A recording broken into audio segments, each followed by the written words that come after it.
Amrit noni pain oil, ನೋವಿಗೆ ವಿರಾಮ, ದೇಹಕ್ಕೆ ಆರಾಮ. ಈಗ ರಾಜ್ಯದಲ್ಲಿ ಸಿಎಂ ಮತ್ತು ಡಿಸಿಎಂ ಗುದ್ದಾಟ, ಜಾತಿಗೊಂದು ಸಿಎಂ ಕೇಳ್ತಿದ್ದಾರೆ, ಒಂದ್ ಕಡೆ ಲಿಂಗಾಯತರು, ಒಂದ್ ಕಡೆ ಒಕ್ಕಲಿಗರು, ಒಂದ್ ಕಡೆ ಈಡಿಗರು, ನಮಗೂ ಕೊಡ್ರಿ ಅಂತ ಕೇಳ್ತಾರೆ. ಈ ಸಿಎಂ ಚೇಂಜಸ್ ಆಗತ್ತಾ ಅಥವಾ ಆ ಥರದ ಬದಲಾವಣೆ ಏನಾದರೂ ಇದೆಯಾ ಅಂತ?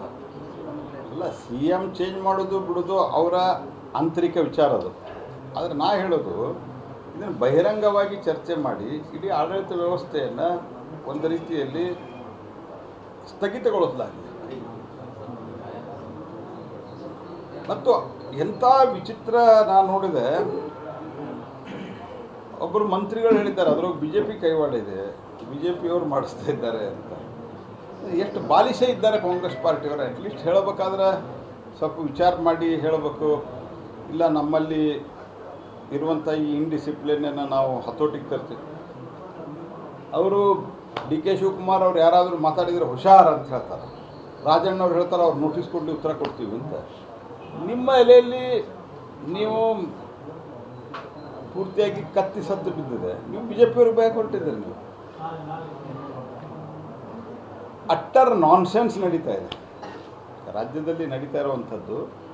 ಜನ ಇದನ್ನು ಗಮನಿಸ್ಬೇಕು. ಭಾಳ ವಿಶ್ವಾಸದಿಂದ ಜನ ಅವ್ರಿಗೆ ಓಟ್ ಕೊಟ್ಟಿದ್ದಾರೆ, 5 ವರ್ಷಕ್ಕೆ ಕೊಟ್ಟಿದ್ದಾರೆ. ನಮ್ಮದು ಈಗ ಸ್ವಾಮೀಜಿಗಳೇ ನೇರವಾಗಿ ರಾಜನ್ ಅವ್ರ ಮೇಲೆ ಆರೋಪ ಮಾಡಿದ್ದಾರೆ ಸರ್, ರಿಯಲ್ ಎಸ್ಟೇಟ್ ಮಾಫಿಯಾ. ಮತ್ತೊಂದು ಕಡೆ ಭೈರತಿ ಸುರೇಶ್ ಅವರು 25,000 ಕೋಟಿ ಸೈಟ್ ಆರೋಪನೂ ಅವ್ರ ಮೇಲಿದೆ ಸರ್. ಇಬ್ಬರು ಸಚಿವರ ಮೇಲೆ ಅವರೇ ಸ್ವಾಮಿಗಳ ಆರೋಪ ಮಾಡ್ತಿದ್ದಾರೆ. ಅಲ್ಲ, ಗಂಭೀರ ಸ್ವರೂಪದ ಆರೋಪಗಳಿದ್ದಾವೆ. ಇದರ ಜೊತೆಗೆ ನಾನು ಹೇಳೋದು, ಈ ರೀತಿಯಾದಂಥ ಥಿಂಕಿಂಗ್ ಏನಿದೆ,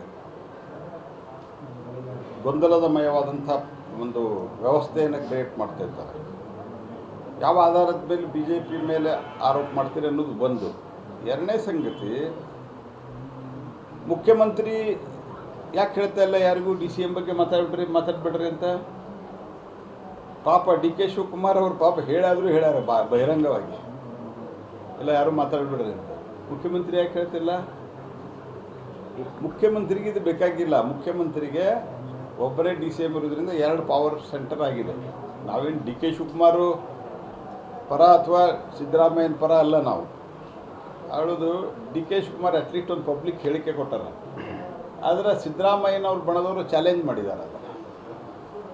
ನೋಟಿಸ್ ಕೊಡಲಿ, ನಾನು ನೋಡ್ತೀನಿ.